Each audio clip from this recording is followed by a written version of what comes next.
అందరికీ నమస్తే. Welcome to TR TV. నేను మీ తిరుపతి. తెలంగాణ రాష్ట్ర ముఖ్యమంత్రి రేవంత్ రెడ్డి ఒక సర్వే చేపిస్తున్నాడు. ఆ సర్వే చేపిస్తున్నట్టు కాంగ్రెస్ పార్టీ ఎమ్మెల్యేలకు కూడా తెలియదు, మంత్రులకు తెలియదు, కాంగ్రెస్ పార్టీ లీడర్లకు తెలియదు, అసలు కాంగ్రెస్ పార్టీ నాయకత్వానికి ఆ ముచ్చట తెలియదు. రేవంత్ రెడ్డి మంత్రుల పైన విజిలెన్స్ ఎంక్వైరీ చేయించిండు. ఎంక్వైరీ చేపిస్తున్నటువంటి సంగతి కూడా మంత్రులకు తెలియదు. రేవంత్ రెడ్డి ఎమ్మెల్యేల పైన ఇంటెలిజెన్స్ ఎంక్వైరీ చేయించిన ఎమ్మెల్యేలకు తెలియదు. ఏదున్నా రేవంత్ అన్న ఇంటర్నల్గా చేస్తున్నాడు. ఎమ్మెల్యేలు ఏం చేస్తుర్రు, మంత్రులు ఏం చేస్తుర్రు, ఎమ్మెల్సీలు ఏం చేస్తుర్రు, ఎంపీలు ఏం చేస్తుర్రు, ఈ లీడర్లు ఏం చేస్తుర్రు, ఈ ఎమ్మెల్యేలు ఏమైనా నా ముఖ్యమంత్రి కుర్చీ పైన కన్నేసిర్రా, ఈ మంత్రులు ఏమైనా హైకమాండ్ కంప్లైంట్ ఇస్తుర్రా, ఈ ఎమ్మెల్యేలు నా పైన ఏమైనా ప్లాన్ చేస్తుర్రా నన్ను దించడానికి, ఇవన్నీ కూడా రేవంత్ అన్న ఎప్పటికప్పుడు తెలుసుకునేటటువంటి కార్యక్రమం చేస్తున్నాడు, మానిటరింగ్ కూడా చేస్తున్నాడు. ఇప్పుడు రేవంత్ అన్న 119 నియోజకవర్గాలలో సర్వే చేయించిండు. వాస్తవానికి మొన్న 66 నియోజకవర్గాలలో రేవంత్ అన్న ఒక సర్వే చేయించేటటువంటి కార్యక్రమం చేసినట్ట సునీల్ కన్గోలు టీం తోటి. 66 నియోజకవర్గాలలో ఎందుకు సర్వే చేసిందంటే రేవంత్ రెడ్డి 64 సీట్లతోటి అధికారంలోకి వచ్చిండు. తెలంగాణలో పార్టీ అధికారంలోకి రావాలంటే మ్యాజిక్ ఫిగర్ 60 సీట్లు. రేవంత్ అన్న 64 సీట్లతోటి ముఖ్యమంత్రి అయిండు. ఆ 2 సీట్లు మళ్ళీ రేవంత్ అన్న గెలిచిండు ఉప ఎన్నికలలో. హైదరాబాద్లో 2 ఉప ఎన్నికలు వచ్చినాయి. ఒకటి సికింద్రాబాద్ కంటోన్మెంట్లో ఉప ఎన్నిక వచ్చింది, అక్కడ నుండి శ్రీ గణేష్ గెలిచిండు. నవీన్ యాదవ్ జూబ్లీ హిల్స్ నుండి గెలిచిండు. రేవంత్ రెడ్డికి 2 సీట్లు కలిసి వచ్చినాయి. అంటే 64 + 2 66 సీట్లు రేవంత్ రెడ్డి ఇప్పుడు ప్రజెంట్ సీఎంలో ఉన్నాడు, అంటే ముఖ్యమంత్రి కుర్చీలో ఉన్నాడు. 66 సీట్లతోటి ఇప్పుడు కాంగ్రెస్ గవర్నమెంట్ కంటిన్యూ అవుతుంది, రన్ అవుతున్నది. ఈ 66 ప్లస్ పార్టీ మారినటువంటి ఎమ్మెల్యేలు 10 మంది, అంటే 76. ఈ 76లకి వెళ్ళి ఒకటి తీసేస్తే 75 మంది ఉన్నారు ఇప్పుడు. అంటే రేవంత్ రెడ్డికి పార్టీ మారినటువంటి ఎమ్మెల్యేలు 9 మందితో కలిపి దాదాపు 75 మంది ఎమ్మెల్యేలు ఇప్పుడు రేవంత్ రెడ్డికి ఉన్నారు. ఆ ఒక్క ఎమ్మెల్యే ఎవరు, గూడెం మైపాల్ రెడ్డి, ఆయన కూడా పార్టీ మారిండు. లేదు నేను కాంగ్రెస్లో ఉండనని చెప్పి మళ్ళీ బీఆర్ఎస్ పార్టీకి వెళ్ళిపోయిండు. ఇప్పుడు రేవంత్ రెడ్డి ఏం చేసినట్టు తెలుసా, 119 నియోజకవర్గాలలో ఆయన సర్వే చేయించిండు, ఇంక్లూడింగ్ పార్టీ మారినటువంటి ఎమ్మెల్యేలకు సంబంధించిన నియోజకవర్గంలో కూడా. ఇప్పుడు రేవంత్ రెడ్డి గతంలో ఒక మాట మాట్లాడు, ఏమని, డీలిమిటేషన్ ఉంటుంది, 119 నియోజకవర్గాలు కాస్త 182 అవుతాయి. 182లో 117 నుండి 119 మొత్తం కాంగ్రెసే గెలుస్తుంది, కాంగ్రెసే సూపర్ ఉంటుంది, మీరు చూడుర్రి. 128 వచ్చిన ఆశ్చర్యపోవాల్సినటువంటి అవసరం లేదు, సగానికి సగం సీట్లు కాంగ్రెసే గెలుస్తుంది. 2034 దాకా నేనే సీఎం, మళ్ళీ 5 సంవత్సరాలు నేనే సీఎం కుర్చీలో కూర్చుంటా అని చెప్పి రేవంత్ రెడ్డి చాలా సందర్భాల్లో మాట్లాడినటువంటి ఆ దాఖలాలు మనం చూసినాం. ఆ తర్వాత ఇప్పుడు రేవంత్ రెడ్డి కనుక్కుంటున్నాడు, అసలు నిజమా, 2.5 సంవత్సరాలు పరిపాలన పూర్తయిపోయింది. ఇప్పుడు కాంగ్రెస్ పార్టీ ఎమ్మెల్యేలు ఏమో రేవంత్ రెడ్డి పైన డైరెక్టు అసంతృప్తితో ఉన్నారు, అసహనంతో ఉన్నారు. ఎమ్మెల్యేలు డైరెక్ట్ రేవంత్ రెడ్డి పైన కోపంతో ఉన్నారు. కొంతమంది ఎమ్మెల్యేలు ఓపెన్గా మాట్లాడుతారు, బహిరంగంగా మాట్లాడుతారు. ఏమని, రేవంత్ రెడ్డి మాకు నిధులు ఇస్తలేడు, నిధులు మొత్తం మంత్రులకు పోతున్నాయి, మంత్రుల నియోజకవర్గాలకు పోతున్నాయి, మరి మాకు నిధులు ఇవ్వకపోతే మేము ఎట్ట గెలవాలి, మా పరిస్థితి ఏంది, మేము ఏం చేయాలని చెప్పి డైరెక్ట్ ఎమ్మెల్యేలు మాట్లాడేటటువంటి కార్యక్రమం చేస్తున్నారు. నాట్ ఓన్లీ పార్టీ మారినటువంటి ఎమ్మెల్యేలు, సొంత కాంగ్రెస్ పార్టీ ఎమ్మెల్యేలు కూడా రేవంత్ రెడ్డి పైన అసంతృప్తితోటే ఉన్నారు, మంత్రులతో అసంతృప్తితో ఉన్నారు. ఇప్పుడు ఎమ్మెల్యేలు మంత్రుల కాడికి పోయి, సార్ మాకు ఏమైనా నిధులు కావాలి సార్, మరి మా నియోజకవర్గానికి ఫండింగ్ ఏం రాలేదు, మరి నియోజకవర్గంలో ఏ పని చేయకపోతే ఇబ్బంది అవుతుంది కదా, మేమైనా పెళ్లిలకు పోయినా ఫంక్షన్లకు పోయినా మమ్మల్ని జనాలు సార్ మీరు మోరి కడతా అన్నారు, గుడి కడతా అన్నారు, బడి కడతా అన్నారు, రోడ్ వేస్తా అన్నారు, ఏమైంది సార్ అని చెప్పి అడుగుతురు, మేము సమాధానం చెప్పలేకపోతున్నాం, మాకేదో ఒక నిధులు ఇస్తే మేము ఏదైనా పని చేసుకుంటామని చెప్పి ఎమ్మెల్యేలు పోయి మంత్రికి చెప్తే మంత్రి ఏమో మా దగ్గర పైసలు లేవు, నిల్ బ్యాలెన్స్ చూసుకోండి అని చెప్పి చూపిస్తున్నారట. మంత్రులు ముఖ్యమంత్రి దగ్గరికి పోతే ముఖ్యమంత్రి నేనేం చేయాలి, నేనే ఇంకా అప్పుల కోసం దేవులాడుతున్నా, అప్పుల కోసం చూస్తున్నా, ఎవడన్నా అప్పిస్తే అప్పుడు మనం ఏదైనా చేద్దామని ముఖ్యమంత్రి చెప్తున్నట. ఇప్పుడు అప్పులు చేసి BMW కారు తీసుకునేందుకు, అప్పులు చేసి బెంజ్ కారు తీసుకునేందుకు, ఇప్పుడు తెలంగాణ ఆల్రెడీ అప్పులలో ఉంది, తెలంగాణ ఆగముందని చెప్పి రేవంత్ రెడ్డి చెప్తాడు. ఇప్పుడు 1 ఇయర్ పరిపాలన కంప్లీట్ అవుతుంటే 1 ఇయర్ పరిపాలన కంప్లీట్ అవుతుంటే సెలబ్రేషన్ పెడతాడు. ఇప్పుడు డిసెంబర్ వచ్చిందంటే మళ్ళీ 3 ఇయర్స్ పరిపాలన కంప్లీట్ అయినందుకు సెలబ్రేషన్ పెడతాడు, మళ్ళీ సంబరాలు చేసుకుంటాడు, అది దుబారా ఖర్చు. మళ్ళీ రేవంత్ రెడ్డి ఉత్తరానే భారీ బహిరంగ సభలు పెడతాడు, రైతు బంధు రిలీజ్ చేయడానికి భారీ బహిరంగ సభ, దుబారా ఖర్చు కాదా. ఏదో గ్లోబల్ సమ్మిట్ అని 100 కోట్లు ఖర్చు పెట్టిండు, ఏదో మొత్తం పెద్ద పెద్ద కంపెనీలు వస్తాయి, అదైతే ఇదైతే అని చెప్పి ఖర్చు పెడితే ఏం రాలేదు తెలంగాణకు, కంపెనీలు వచ్చినటువంటి దాఖలాలే లేవు. ఇప్పుడు మళ్ళీ ఏడుకో పోతుండు, అమెరికా లండన్ అటు పోతుండు. ఇప్పుడు మళ్ళీ విదేశీ పర్యటన 25 రోజులు రేవంత్ రెడ్డి పోతున్నాడు. కాంగ్రెస్ ఎమ్మెల్యేలు చాలామంది కోపంతో ఉన్నారు, బాధతో ఉన్నారు. ఎమ్మెల్యేలకు క్లారిటీ వచ్చింది, ఏమని, మేము ఊళ్ళో ఏం పని చేయకపోతే, మేము నియోజకవర్గంలో ఏం పని చేయకపోతే జనాలు మాకు ఓటేయరు, మేము ఓడిపోతాం, మేము ఓడిపోబోతున్నాం, ఇక మా పని అయిపోయింది అనేటటువంటి విషయం ఎమ్మెల్యేలకు అర్థమైంది. ఫర్ ఎగ్జాంపుల్ మీకు అర్థమయ్యేటట్టు చెప్తా. ఇప్పుడు మన ఊళ్ళే సర్పంచ్ ఉంటాడు, 5 సంవత్సరాలకు సర్పంచ్ గెలిపించుకుంటాం, సర్పంచ్ ఎలక్షన్స్ వస్తాయి, సర్పంచ్ని గెలిపిస్తాం.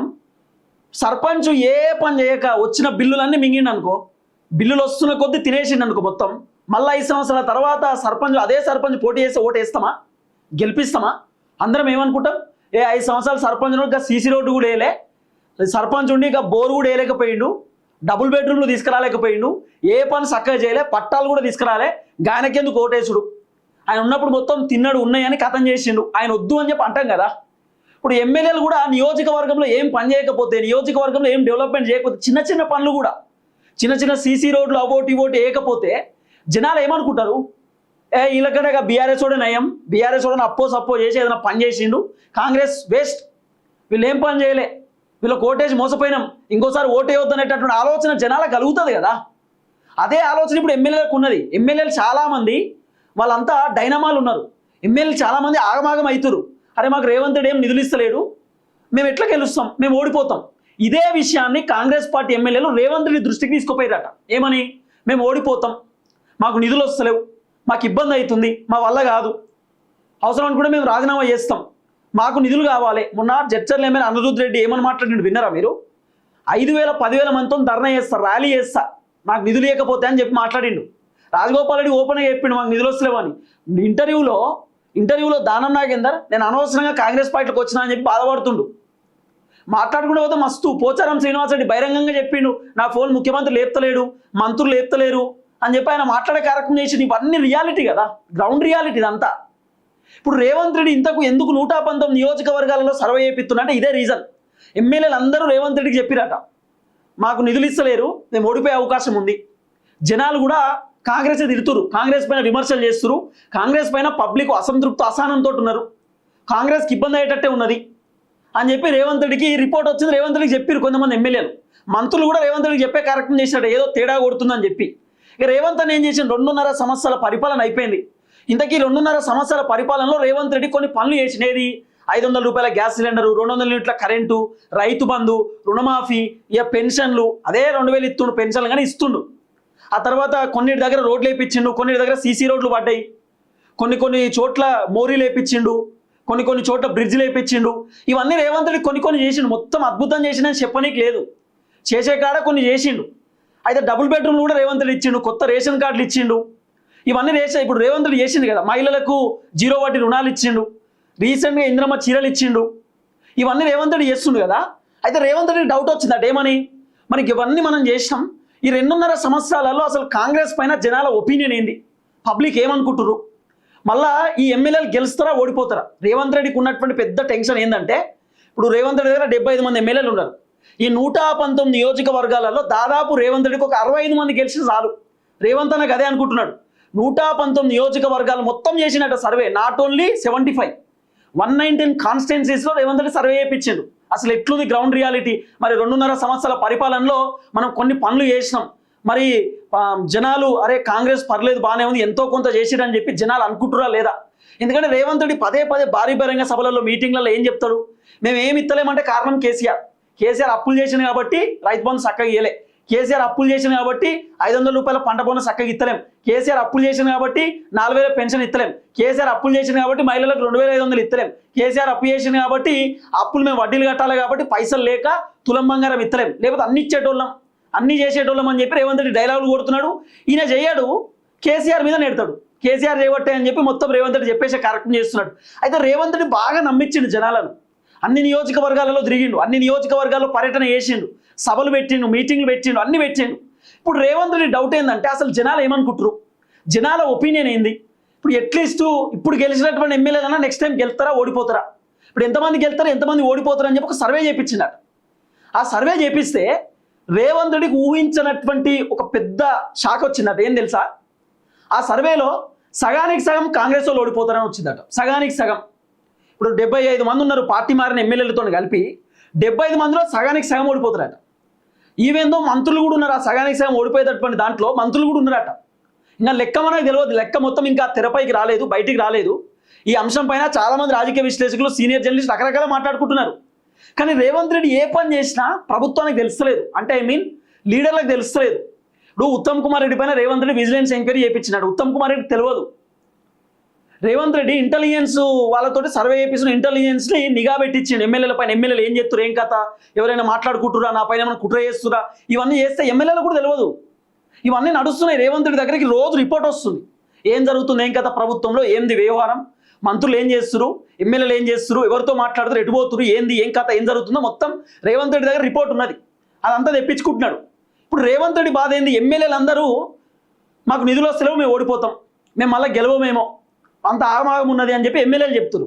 రేవంత్ రెడ్డి ఏమంటున్నాడు, అరే వీళ్ళేమో నిధులు వస్తలేవు అంటారు, నేనేమో డబుల్ బెడ్రూమ్లు ఇచ్చినా, నేను పెన్షన్లు ఇస్తున్నా, నేను రైతు బంధు ఇచ్చినా, నేను రుణమాఫీ చేసినా, అరే నేను అన్నీ చేస్తున్నా, ఎమ్మెల్యేలు ఏమో నిధులు వస్తలేవు అంటారు. అసలు ఏం జరుగుతుంది తెలుసుకుందామని చెప్పి ఇప్పుడు రేవంత్ రెడ్డి సర్వే చేస్తుండు. రేవంత్ రెడ్డికి గ్రౌండ్ రియాలిటీ తెలవాలి. ఎందుకంటే ఎమ్మెల్యేలు ఏమో మా నియోజకవర్గంలో బాగా వ్యతిరేకత ఉంది సార్, నన్ను తిడుతురు సార్, నన్ను విమర్శలు చేస్తున్నారు, నేను పోతే నాకు మంచిగా అనిపిస్తుంది, నేను పోలేకపోతున్నా, జనాలందరూ నన్ను ప్రశ్నిస్తున్నారు, ఎమ్మెల్యేలు రేవంత్ రెడ్డి ఫిర్యాదు అవుతారు కదా. రేవంత్ రెడ్డికి డౌట్ అట ఏంది, ప్రభుత్వం మస్తు పనులు చేస్తుంది, అయినా సరే ఎమ్మెల్యేల పైన జనాలు ఎందుకు కోప్పడుతున్నారు అని చెప్పి రేవంత్ రెడ్డి తెలుసుకోవడానికి సర్వే చేస్తే పొట్టు తిడుతురు జనం. మామూలు తిట్టుడు కాదు. మీరు కొన్ని మీడియా ఛానల్లో కొన్ని బయటలు చూడరు, మీకు తెలుస్తుంది. పబ్లిక్ మాట్లాడుతున్న మాటలు చూస్తే పొల్లు తిడుతురు. నియోజకవర్గాలలో రేవంత్ రెడ్డి యూరియా పాత్ర యాప్ పట్టుకొచ్చిండు. యూరియాకు యాప్ అట. మరి డబ్బా ఫోన్లు ఉన్న వాళ్ళు ఎట్లా బుక్ చేసుకోవాలి యాప్లల్లా? యూరియాకు యాప్, ఇప్పుడు ఏమన్నా మందులు కావాలా, ఎరువులు కావాలన్న యాప్, అన్నిటికీ యాప్ అట.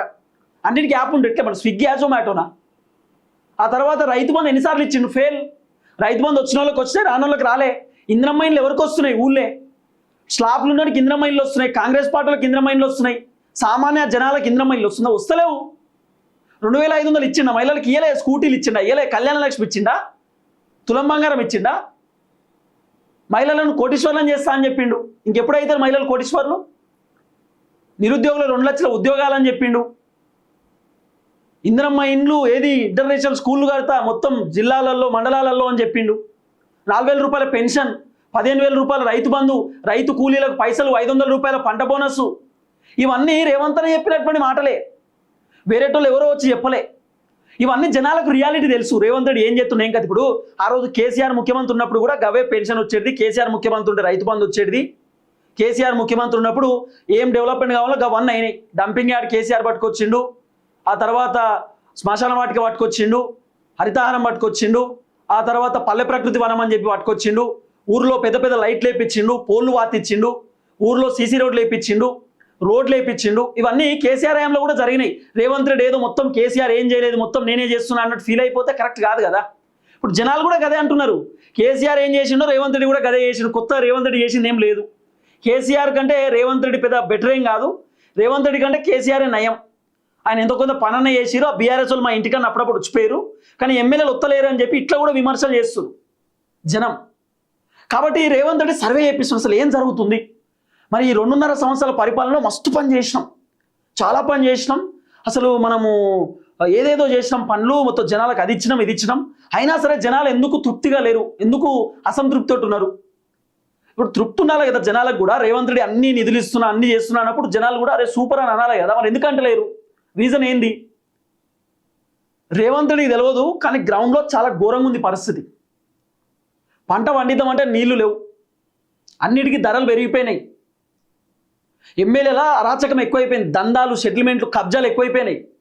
ఎమ్మెల్యేలు జనాలను పట్టించుకునే పరిస్థితి లేదు.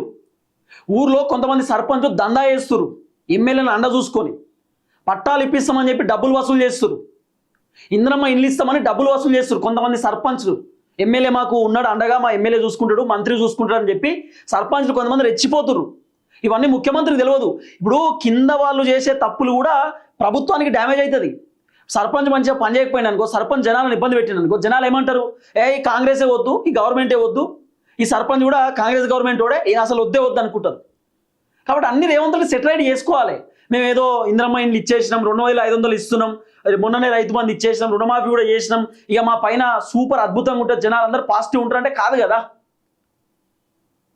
పబ్లిక్ ఒక్కొక్కరు ఒక్కొక్క రకంగా ఆలోచన చేస్తారు, ఒక్కొక్క రకంగా ఉంటారు. ఇప్పుడు రేవంత్ రెడ్డి బాధ ఒకటి, 60 సీట్లన్నా గెలవాలి, లాస్ట్కి 55 అన్నా గెలవాలి, మిగతా వాళ్ళని ఎట్లన్నా మేనేజ్ చేసుకుంటా. ఇప్పుడు 55 సీట్లు కాంగ్రెస్ గెలిచిందనుకో, ఇప్పటికిప్పుడు ఎన్నికలు జరిగితే ఎంఐఎం పొత్తు పెట్టుకుంటాడు, ఎంఐఎం లేకపోతే ఇంకా వేరే ఏమైనా పొత్తు పెట్టుకుంటాడు, బీఆర్ఎస్ వాళ్ళనైనా తీసుకుంటాడు వాళ్ళ అవసరం అనుకుంటే. కానీ ఎట్టి పరిస్థితుల్లో రేవంత్ రెడ్డి మాత్రం సర్వే మొత్తం మనకే పాజిటివ్ ఉండాలి అనుకుంటున్నాడు, కానీ అది వర్కౌట్ అవుతలేదు. మొత్తం 119 నియోజకవర్గాలలో చేపించినాడు సర్వే, ఏం జరుగుతుంది ఏం కథ అసలు ఏంది అని చెప్పి మొత్తం చేపిస్తే అంత ఫెయిల్, ఆగమాగం ఉందట నియోజకవర్గాలలో సిచ్యువేషన్. ఎమ్మెల్యేలే బహిరంగంగా చెప్తున్నారు మేము ఓడిపోతామేమో అని ఎమ్మెల్యేలే చెప్తున్నారు. రేవంత్ రెడ్డికి అక్కడే డౌట్ వచ్చింది, ఎమ్మెల్యేలు ఏమో మేము ఓడిపోతామేమో అంటున్నారు, మనమేమో పని చేస్తున్నాం, గవర్నమెంట్ కొన్ని పథకాలు ఇచ్చిర్రు, అయినా ఎందుకు వ్యతిరేకత వస్తుంది, ఇది రేవంత్ రెడ్డికి అర్థమవుతుంది. అందుకే రేవంత్ అన్న ఉట్టిని ఇప్పుడు సర్వే ఇట్లుంది పరిస్థితి, ఏంది బీఆర్ఎస్ గెలుతుందా కాంగ్రెస్ గెలుతుందా బీజేపీ, అసలు జనాలు ఏమనుకుంటున్నారు, అసలు పబ్లిక్ ఒపీనియన్ ఏందనేది కనుక్కుంటే రేవంత్ రెడ్డి ఊహించినటువంటి ఘోరమైన పరిస్థితి ఉందట నియోజకవర్గాల్లో. ఇది నేను చెప్తున్న మాట కాదు, ఇది రియాలిటీ, గ్రౌండ్ రియాలిటీ. ఇది నేను ఏదో చెప్తున్నటువంటి ముచ్చట కాదు, మీరు కావాలంటే వేరే ఛానళ్ళలో కూడా చూడుర్రి. ఘోరమైన సిచ్యువేషన్ ఉంది ఊళ్ళే, జనాలు సఫర్ అవుతున్నారు, ఇబ్బంది పడుతున్నారు, బాధపడుతున్నారు జనాలు. ఇప్పుడు ఉన్నోనికి అన్ని వస్తున్నాయి ప్రభుత్వం నుండి, లేనోనికి ఏమొస్తలేవు, ఉన్నోనికి అన్ని వస్తున్నాయి. ఇది రియాలిటీ. చూద్దాం ఏం జరగబోతుందో. సగానికి సగం మంది ఓడిపోయే అవకాశం ఉందట కాంగ్రెస్. ఆ లెక్క నేను చెప్పలేను, ఎందుకంటే ఇక లెక్క తెరపైకి రాలేదు. రకరకాలుగా మాత్రం ఇట్లా సోషల్ మీడియాలో మాట్లాడుతున్నారు, చర్చ పెడుతున్నారు. చాలామంది రాజకీయ విశ్లేషకులు, సీనియర్ జర్నలిస్టులు ఈ అంశం గురించి మాట్లాడేటటువంటి కార్యక్రమం చేస్తున్నారు. చూద్దాం ఏం జరగబోతుందో. రేవంత్ రెడ్డి బాధ ఒకటే, 75 మంది ఎమ్మెల్యేలలో ఎంతమంది గెలుతారు, ఎంతమంది ఓడిపోతారు. ఇప్పుడు రేవంత్ రెడ్డి ఏంది, ఒకవేళ పలానా ఈయన పైన బాగా వ్యతిరేకత ఉంది, ఈయన ఓడిపోయే అవకాశం ఉందంటే రేవంత్ రెడ్డి కొత్త ప్లాన్ చేస్తారంట ఆ కాన్స్టిట్యున్సీలో. ఇప్పుడు ఫర్ ఎగ్జాంపుల్ ఒక నియోజకవర్గం, రేవంత్ రెడ్డి కొడంగల్ నియోజకవర్గం అనుకో, కొడంగల్లో రేవంత్ రెడ్డి ఓడిపోయే అవకాశం ఉందని రేవంత్ రెడ్డి తెలిసిందనుకో, నేను ఎట్లా ఓడిపోతాను, నేను గెలవాలంటే ఏదో ఒకటి చేస్తారు ఇప్పుడు ఆడ. ఇట్లా ఏ నియోజకవర్గంలో అయితే ఓడిపోయే అవకాశం ఉంది కాంగ్రెస్ లీడర్ అని రేవంత్ రెడ్డికి రిపోర్ట్ వస్తుందో, ఆ ఓడిపోయే ప్లేస్లలో రేవంత్ రెడ్డి ఏదో ఒకటి చేయడానికి రెడీగా ఉన్నాడు. అంటే ఎట్లనో అట్లా వ్యతిరేకత పొడగొట్టుకోవడానికి, అక్కడ గెలవడానికి రకరకాల ప్రయత్నాలు, జిమ్మిక్లు ప్లే చేస్తున్నాడు. అందుకే రేవంత్ ఈ సర్వే అంతా. ఇప్పుడు మరి ఇంకా 2.5 సంవత్సరాలు ఉంది కదా గవర్నమెంట్ రావడానికి, అంటే ఆల్రెడీ ఎన్నికల హీటు వేడెక్కింది, ఆల్రెడీ తయారైంది. ఇప్పుడు జిహెచ్ఎంసీ ఎన్నికలు ఉన్నాయి ఇక్కడ హైదరాబాద్లో. రేవంత్ రెడ్డి బాధ ఏంది, అసలు ఊర్లో పరిస్థితి ఏంది. హైదరాబాద్లో జిహెచ్ఎంసీ ఎన్నికలలో ఖచ్చితంగా కాంగ్రెస్కి ఇబ్బంది అవుతుంది, కానీ రేవంత్ రెడ్డి మెయిన్ టార్గెట్ అధికారంలోకి రావాలి. హైదరాబాద్లో రేవంత్ రెడ్డికి సీట్లే రాలే, ఆయన పెద్ద పట్టించుకుంటలేడు కూడా. నాకు హైదరాబాద్ ఇంపార్టెంట్ కాదు, ఊర్లు ఇంపార్టెంట్. గ్రామాలలో మనకు సీట్లు రావాలనేది రేవంత్ రెడ్డి ఎజెండా. హైదరాబాద్లో సరే ఎట్లనో వచ్చినాయి, కాంగ్రెస్ వేవ్ ఉంది కాబట్టి, గవర్నమెంట్ కాంగ్రెస్ ఉంది కాబట్టి, ఇప్పుడు కాంగ్రెస్ కాకుండా బీఆర్ఎస్ని గెలిపించిన వేస్ట్, కాంగ్రెస్ గవర్నమెంట్ కాబట్టి నిధులన్నీ వస్తాయి, పనన్న అవుతుంది అని చెప్పి కాంగ్రెస్ కోటేసారు. గవర్నమెంట్ ఏది ఉంటే దానికే ఎక్కువ ఓటు వేస్తారు జనాలు, ఎందుకంటే ఆ ఉప ఎన్నికలు గట్లనే ఉంటాయి, గవర్నమెంట్ ఇంకా చాలా రోజులు ఉందని చెప్పి జనాలు కూడా అనుకొని వేస్తారు. కానీ అసెంబ్లీ ఎన్నికలు డిఫరెంట్ ఉంటాయి. 5 సంవత్సరాలు గవర్నమెంట్ మంచోడు కావాలని చూసేస్తారు. ఇప్పుడు బీఆర్ఎస్ పైన ఉన్నటువంటి వ్యతిరేకతోటే రేవంత్ రెడ్డి గెలిచి ఉత్తగా గెలవలే. కేసీఆర్ బీఆర్ఎస్ పైన ఉన్నటువంటి భయంకరమైన వ్యతిరేకతతోటి మొత్తానికి రేవంత్ రెడ్డి గట్టెక్కిండు, లేకపోతే రేవంత్ రెడ్డికి ఇబ్బంది అవుతుండే. ఇప్పుడు రేవంత్ రెడ్డి పరిపాలన మొత్తం ఫెయిల్, అట్టర్ ఫ్లాప్. మంత్రులు పంచాయతీ ఎమ్మెల్యేలు, పంచాయతీ మంత్రులు ఎమ్మెల్యేలు తనుకుంటారు, కొట్టుకుంటారు, వాళ్ళు తిట్టుకుంటారు, అంత ఆగమాగం.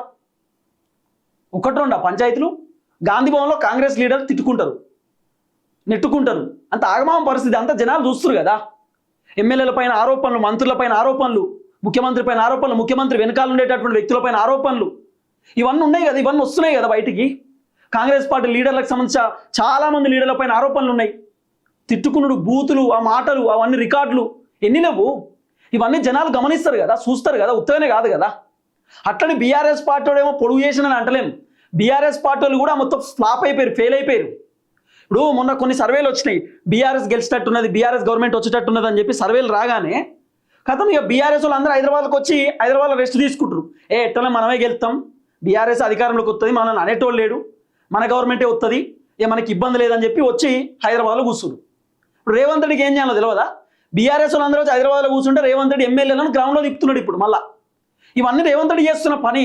కానీ రేవంత్ రెడ్డి సర్వే చాలా డిఫరెంట్ ఉన్నది, ఎవరికి తెలియకుండా సర్వే చేసేటటువంటి కార్యక్రమం చేస్తున్నాడు. ఆ రిపోర్ట్ తెప్పించుకుంటున్నాడు, ఎప్పటికప్పుడు ఎమ్మెల్యేలను అలర్ట్ చేస్తున్నాడు, మంత్రులను అలర్ట్ చేస్తున్నాడు. సో ఇక రకరకాల ప్లానింగ్స్ చేస్తున్నాడు రేవంత్ రెడ్డి మళ్ళీ గవర్నమెంట్ రావడానికి అనేది కొంత వినబడుతున్నటువంటి అంశం. చూద్దాం ఏం జరగబోతుంది. దయచేసి ఈ వార్త అందరికి షేర్ చేసేటటువంటి కార్యక్రమం చేయండి. అందరికీ నమస్తే, థ్యాంక్ యూ సో మచ్. జై తెలంగాణ.